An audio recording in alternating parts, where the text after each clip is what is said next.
Bismillahirrahmanirrahim. Dear students, I hope all of you are fine and I hope all of you are able to listen to me. Okay, my voice is clear. Okay, fine. You know very well, recently you have gone through the examination process. It was basically a stand up exam to prepare you for the board exams. And you know that almost half course was there in your syllabus, which was covered for that particular exam. And according to the board pattern, we took two sets of questions which were basically objective and subjective.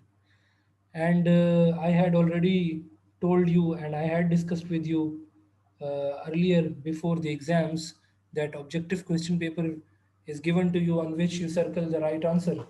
But since in this case we were doing all the things which were basically, it is online, so hence all the things are online. So the examination was also there, which was online.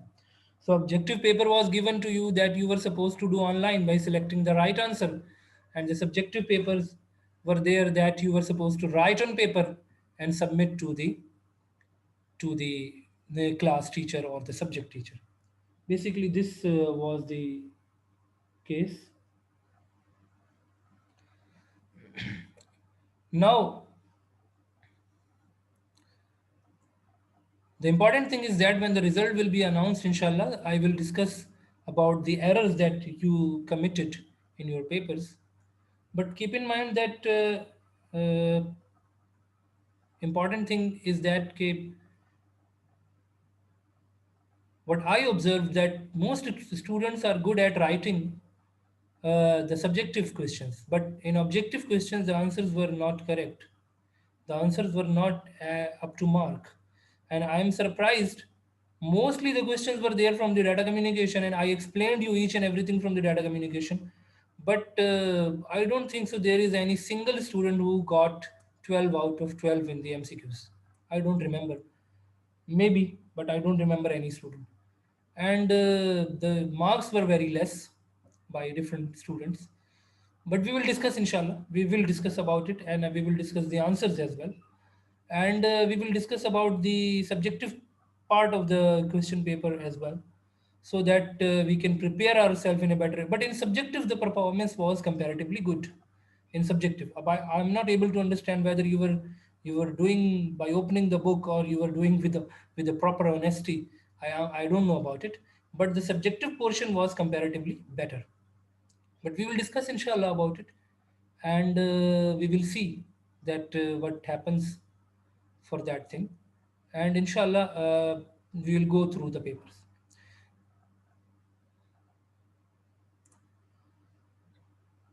Yes, Muhammad Abbas, you want to say Sir, something? how much marks did I got?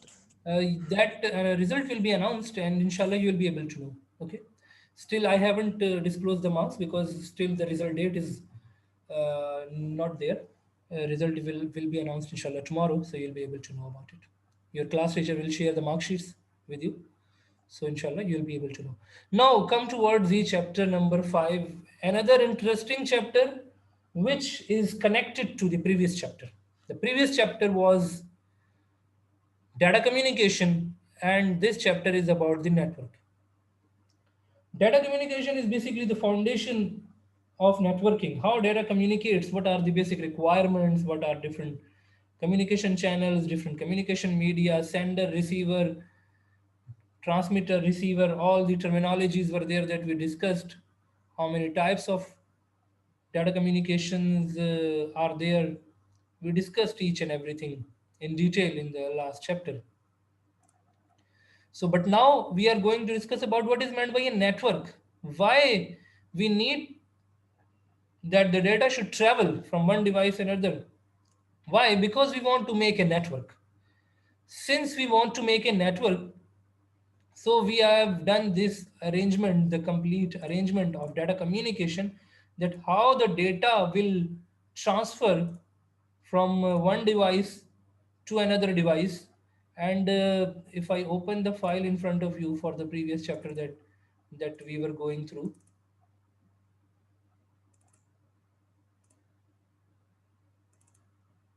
Okay, so you'll be able to see that what kind of things were there that we covered in data communication, data information, data transmission, what is meant by a signal, the types of the signals, analog and digital, and how they are different from each other, the analog signal and the digital signal. These all are the things that we discussed. And when two PCs are talking to each other, communicating, two devices are communicating to each other, what is the simple data communication model or data communication network? Data, then sender, receiver, transmission medium, all are the ingredients and protocol we discussed about it. What are the different characteristics when we say that it is a good communication? And the data is transferred in two formats, as asynchronous and synchronous. We discussed about their characteristics, that how it transfers. So these all are the things which are basically the foundation for making a network, because these all things are involved. Then what kind of communication media or communication channel is there that we are going to use? So we discussed about the three types of wired media: twisted pair, coaxial, and fiber optic. And similarly, we discussed about unguided media or the wireless media as well. Radio waves, microwaves, infrared, Bluetooth. We discussed about some different technologies. And using this, what we are going to do, we are actually going to build a network.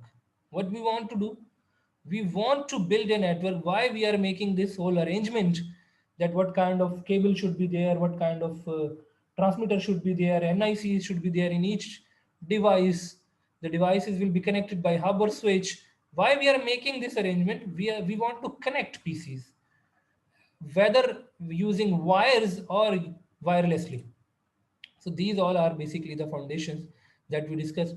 And afterwards, what are the things, what why we are doing this, what are the advantages that we want to have? Basically, this is the topic. These are the things that we are going to discuss in these chapters. In this chapter that we have got now, computer networks.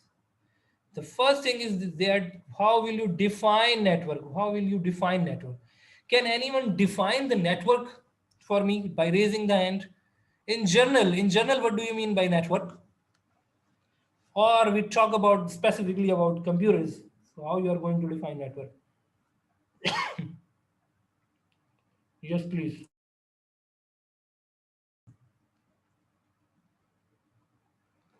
Please raise the hand.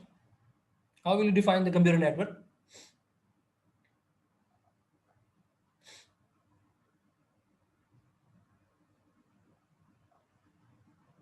Okay. Can anyone say something, anything? Not necessary that answer should be correct.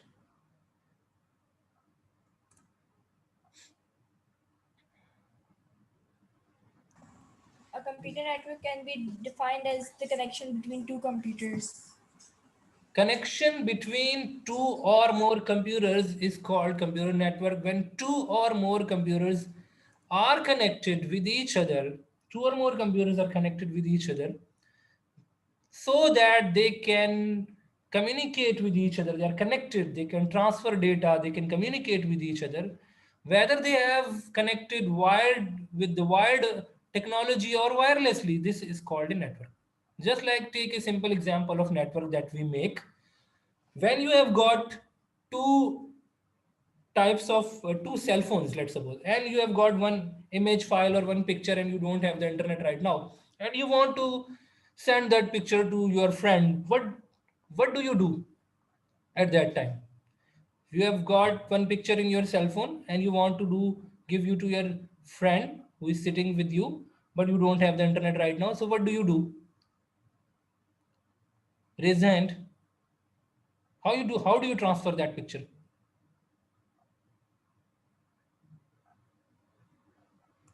Yes, Abbas. Sir, by Bluetooth. Using Bluetooth. So when you are using Bluetooth, what you are doing, you are making a small network, small your own network. It is your personal network. Keep in mind, it is basically it is called personal area network. You are making a small network. You are connecting two devices. and you are connecting your device with your friend's device, and when he will accept that request, you know that that request is sent, and when he says okay, then that file that you want to transfer is transferred to that cell phone, even without using any sort of internet or any other thing. Why? Because you are using one technology, which is wireless technology, and you are connecting two devices.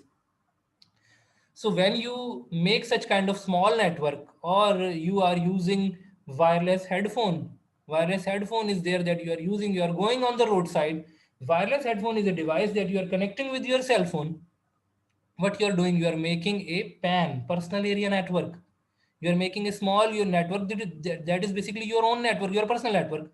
Your headphone is connected to your cell phone, and whatever music you are listening, you will be able to use without involving into the wires. Wireless network is developed even with the wire when you are connecting two devices. So basically you are making a network. Of course, whenever we are creating network, we have got some objectives. Now first we see the definition. Computer networks are installed in almost all organizations to exchange information. The important thing is that we need to exchange information. This is the prior objective among users, and share resources such as printers. Exchange information, number one, share resources, number two. But basic definition is there that when two or more computers are connected together for a specific purpose, like communication, exchange of information, sharing resources, data, hardware or software. So basically, what you are doing, you are making a network of the PCs. But keep in mind that network is not only for the desktop PCs, it may be for the desktop PCs or laptop PCs, notebook computers, tablets, even cell phones, laptops, whatever you are using, the devices, different kind of devices are there that you are connecting with wires or wirelessly. You are going to build a network. What are the different areas where you see the network? Can you give any example? Have you seen any computer network? Please raise the hand and participate. Have you seen any computer network? Just give me example. I want participation from all the other students as well. Okay, quickly. Can you give any example? Have you seen some computers are connected to each other?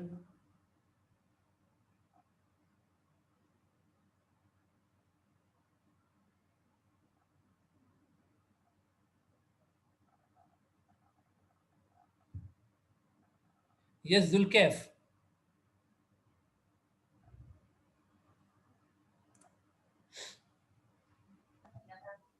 Sir, in school, the computers are connected. In school, you have seen one network, The other network? Okay, good. Any other network example where you have seen?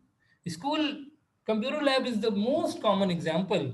I don't know how the others are not, why others are not participating and not giving answers. You would have seen different kinds of networks over there. When you go to the banks, they have got different systems available, and all the systems are connected. Whether you go to any of the counter, basically you are connected. When you enter your account number, when the cashier or accountant available on that counter enters your account number, he gives you information about your account number. Similarly, if you go to the hospitals, there are different desks available from where you can get your data or you can get your report. Let's suppose you are registered at the reception, but when you will go to the lab, you will give your ID or the patient ID, they will give you your reports. It means that their computers are connected with each other. Similarly, if you take example of industry, you would not have seen any industry, but when you go to the factories or industries, you will be able to see that. You will be able to see that the computers in different offices in marketing, sales, accounts, executive offices, and even at the reception or at the room of the guards, the computers are connected to each other. So these are basically some different examples of the network that are there that we have seen in our journal life or practical life. Okay, now I have also given you the personal area network example, like when you are connecting two or more devices using Bluetooth, that is a personal area network.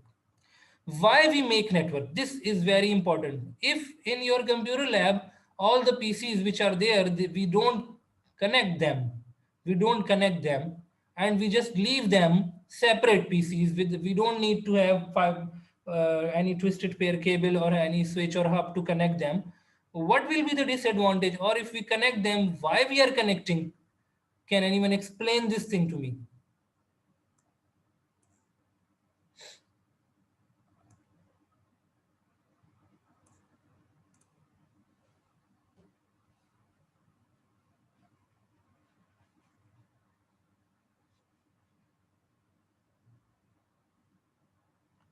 Yes, please raise the hand. Why develop network? Why not standalone PCs?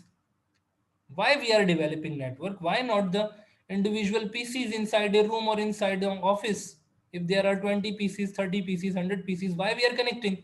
If we leave them standalone, single PCs, individual PCs, they will work fine. Yes. We need to connect them because then so that the information can be transmitted from one computer to another. It can be shared. For example, give one example why we are sharing information. What kind of information? In your computer lab, in your school, if all the PCs are disconnected, there isn't any network, and there are 30 PCs in your lab, what will be the disadvantage? All PCs are working well. They will work well, but we can't exchange information. Like, what kind of information is there that you exchange on your computers? Uh, Text, pictures. Okay. Any other student? Any other student?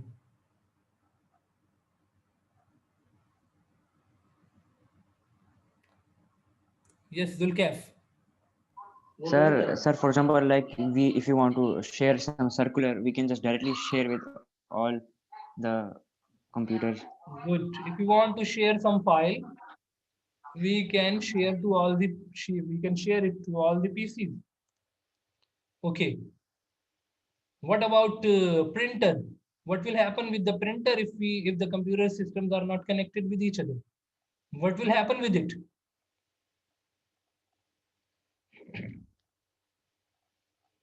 Yes, all the students will be able to give print. For example, if they are attempting some practical and they have done their job, now they want to give print and the PCs are not connected. So what will happen in that situation? The printer won't work. Yeah, printer will be working, but the user will not be able to access that printer. Why? Because they are not on network. Because one printer can be attached to one computer only. One printer can be attached to one computer only, and it is, for example, attached to the teacher PC of the lab. To the teacher PC, it is attached. But when we are asking the student, okay, you have done your practical, give the print now. How the student will give the print? Why? Because the printer is not accessible to him or her, because we don't have the network in the lab. So means there are some objectives, there are some aims and objectives, there are some advantages for which we develop network. Okay, for which we develop networks. There are some reasons why we are investing a lot, why we are managing lab, why we are doing this effort, because we want to have some advantages, whether it is a bank or it is a computer lab of a school or a university or college, whether these are the computers in an organization, in any firm or in a factory or industry, they have got some objectives. What kind of things are there that they can share? Why we are developing network? This is very important. What are the different types of uses? Now, if you see over here, I am right now on page number 141.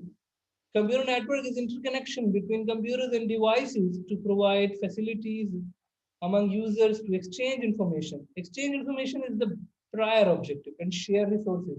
Now, this share resources is very vast term because a number of things are there in it that we are going to discuss. The resources that can be shared over a computer network include programs, documents, printers, plotters, even internet. Without a computer network, computer users can only access the resources of their own computers. Will be the disadvantage if you don't make a network in your if you don't make a network in your organization. So if I have got one PC and I have got a printer, I will be able to give print. But if I don't have the printer, but the printer is there with some other PC, but I will not be able to give the print because we don't have a network in our organization. Otherwise, I will have to bring that printer from that desk and I will connect it to my PC or my laptop, and then I will be able to give the print, which is definitely not an easy job. It is a hectic job, and it is not allowed normally in the organizations to move devices from one place to another by the officials or by the users. Okay, now if you see over here, they're adding 5.1.1, computer network can be defined as interconnection of two or more, not only two, okay, two, minimum two, or more, more means it may be hundreds or thousands of computers to share data and other resources such as document, printers, and internet connection. A small computer network is shown over here. You can see over here the example where some PCs are connected using a switch. Now come towards the different uses. Why we are creating computer network? Why we are creating computer network? This is very important.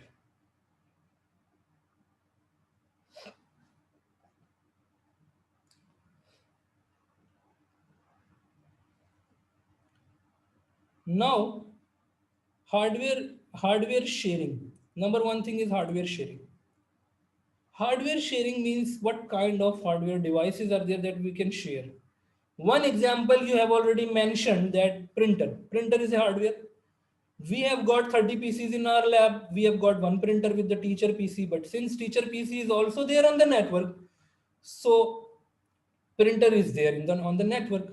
So what we are doing, all these students can give print whenever they asked and whenever they allowed, because we have some different options in the windows where we can restrict the students for printing. But whenever there is such kind of exam or practical and we want to have printouts from the students, so what we are going to do, we are going to allow the students, and definitely the students will give the prints, and the prints will come to the printer, and those prints will be provided to all the students to attach with their copies as outputs. So in hardware devices, the major device is there, which is called printer. Printer is normally there. A good printer is placed inside any organization, inside any office or a lab, and that printer is used by all the users. Can you give any other example of hardware that can be shared over the network? Yes, please raise the hand. I want participation from the other students as well. Hani Hassan, Mushtaba Ajmal, and Zain Abad, Sayyid Affan, Armash. Okay, all the other students as well.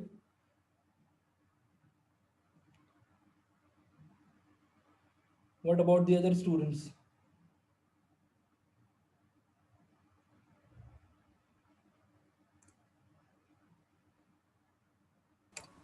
USB and CD-ROM. Normally, hard drive is basically storage media which can be shared.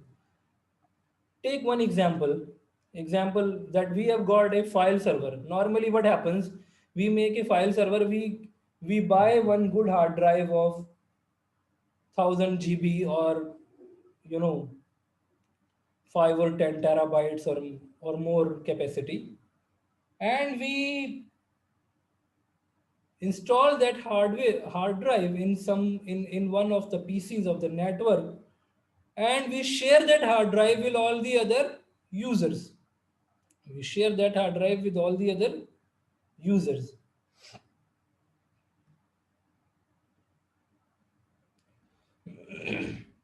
So what happens?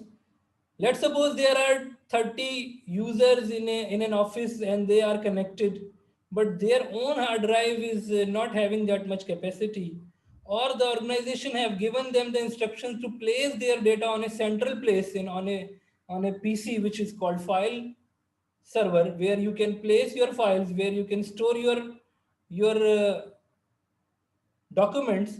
So what they are going to do, all the users will be allocated 5 or 10 or 20 GB in that particular hard drive.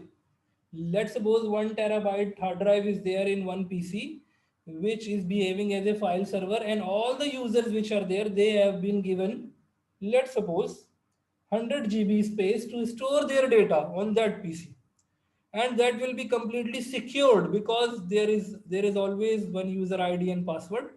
So when I will be logging, for example, if I'm an employee and I'm logging, so my data will be connected with my user ID and password only. No one will be able to open my folder, that portion which is given to me in that hard drive. So what I am doing actually, I am sharing hard diskette.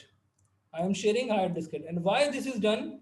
In order to keep your data at a centralized PC, the data of the employees should not be scattered on different computers. It should be there on a file server, so that whenever we want to have a backup, we want to have a copy of the data, or we want to have a backup, so that if in some case some disaster, natural disaster is there, or fire is there, or some other problem is there and the data is lost, so we must have a backup for all the employees. And definitely we are not going to take backup from each computer of the lab. No, we are going to take backup from the file server, and the file server has got a hard drive of huge capacity which is shared with all the users, and they are storing their data in that particular hard drive. Now this thing is clear why we share the hard diskette. This thing is clear to you. Okay, normally this is done in some good organizations, and the users are asked to put their data on a central hard drive which is available on a file server, and that is secured with an ID password for that particular employee. A single hard drive can provide storage space to many users. A printer can also be connected to computer to share it to all the other computer users across the network. Can anyone give me any other hardware example that can be shared? We have discussed two, printer and hard drive. Can you give me any other hardware example that one hardware is there and it is shared with some different users over the network? Yes, please. Please raise the hand. Make a guess. Not necessary your answer is 10% correct. Just make a guess. Okay. And before going towards this thing, let me mark the attendance.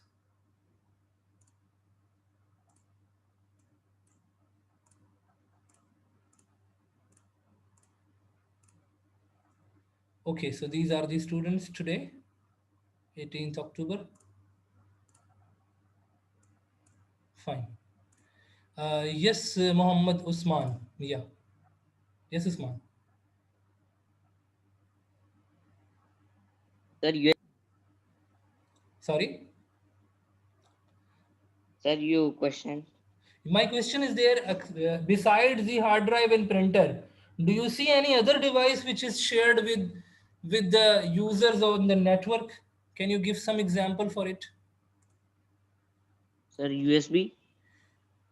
USB, it can be shared, I'm not saying, but it comes in the same category, that is storage media. Can you give any other example? Find out some other example. Yes, Muniba. Scanners. Scanner, okay. Zain Abad. Zainabad. Sorry, speakers. Speakers. Speakers, I'm not sure about it, that they will be shared normally, or we will have to apply with some specific method that they will be shared or not. but normally speakers are connected with the individual devices. Okay, Mohammed Abbas. The ROM. ROM, give example. You're talking about CD.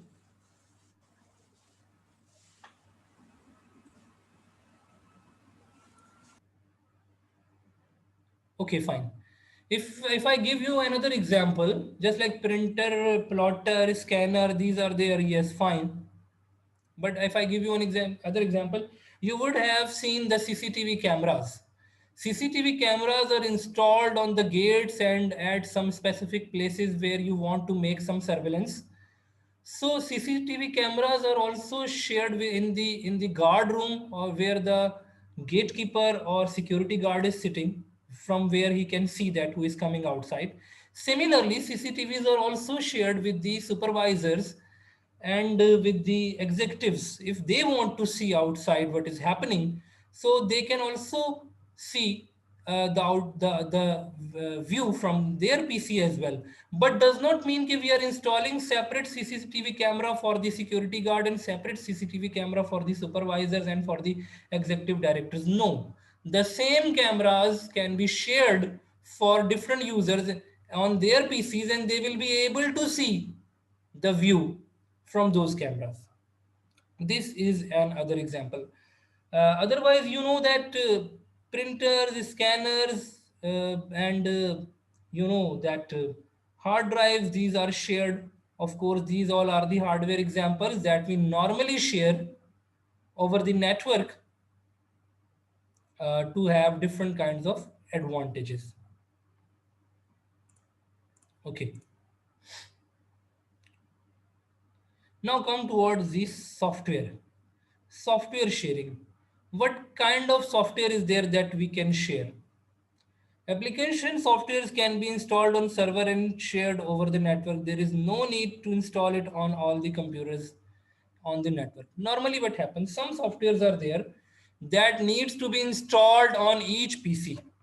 You cannot share them, you don't share them from the from any other PC on the network. For example, we are talking about simple application software just like Word, Excel, PowerPoint. So what we are going to do, we normally installed on each computer and then we use them. Every computer has got their own instance of those softwares. But some softwares are there which are basically installed on a particular server, and these are accessible by different users over the network. Take example of database. Let's suppose we have got, in our school we have got one database of the students, and that database is stored on a database server in our school. But that database is accessible by the principal, by the coordinators, by the teachers to enter or see the marks of the students or their results. So it means that the database is there on a single server, but that software is shared on different computers with different users like executives, directors, or principals, or coordinators, or teachers, the concerned persons who are there, who are using. So they have shared that software and they are able to use that particular software. In that situation, the software won't be installed on their PC. No, their PC will not have that software. The software will be there on a server, just like I'm giving you the database example. Just like Oracle is there, or SQL Server is there, in which we have made one database and we have shared that particular database to the concerned users. And even in that database, the software will have the restrictions according to the user rights. Let's suppose if account office is there, so then the account office will be able to see the records of the fees for the students, but the teachers will not be able to see. Similarly, the teachers will be able to see the records of the marks for each exam or test the student has done. But the executive directors or the principals, they will be able to see all type of data, because they are concerned about the fee records. They are also concerned about the different kind of, you know, attendance records, similarly their fee record, their marks and the percentages that they have got in different subjects. So they are concerned about all these things as well. So now I think these 2 points are clear, what is meant by hardware sharing and what is meant by software sharing. And of course, I will share with you, inshallah, the text about this topic. And I am going to ask you these all things in the next class. Up to here, if you have got any question, anything that you want to clarify, kindly ask me, because we have got 2 or 3 minutes left. But I want that all the students should be clear about this topic, because this topic normally comes in your board exams and you need to be very much clear about it. Data communication and network, these are very important chapter, both the chapters, because both the chapters are technical in nature. Okay. Yes, please. Anyone who has got any question, kindly raise the hand and ask me.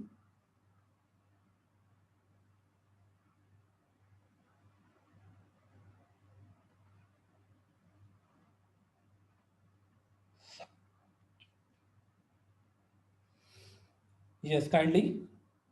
Nothing is there. Now, should I ask? Okay, please raise the hand. Let me know. Define the computer network. Define computer network.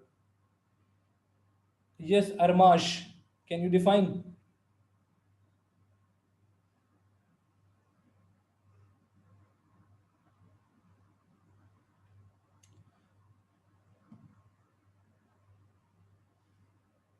Yes, Armash. Any other student, please raise the hand. Now, from today, I will call those students' names who never raise their hands whenever I ask the question.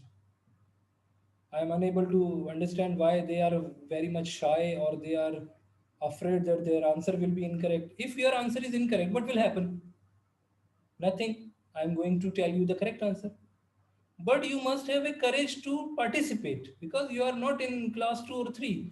You are going towards the 10th class and first year and second year and in graduation.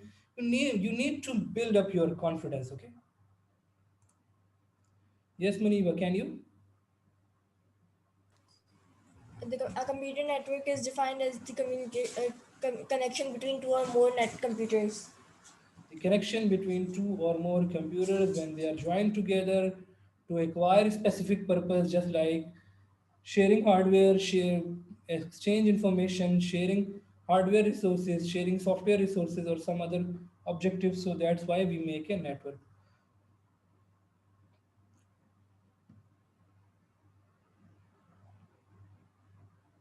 Okay, so I would like to conclude this class over here. And if you have got any other thing that you want to ask regarding syllabus or about this topic or chapter, please note it down and ask me in the next class. I will clarify all these things. I am going to upload, just like our exercise was there that we were doing. I was uploading all the text material related to each topic that I am teaching you in your Google Classroom, so that practice will be continued. Okay, thank you so much, all of you.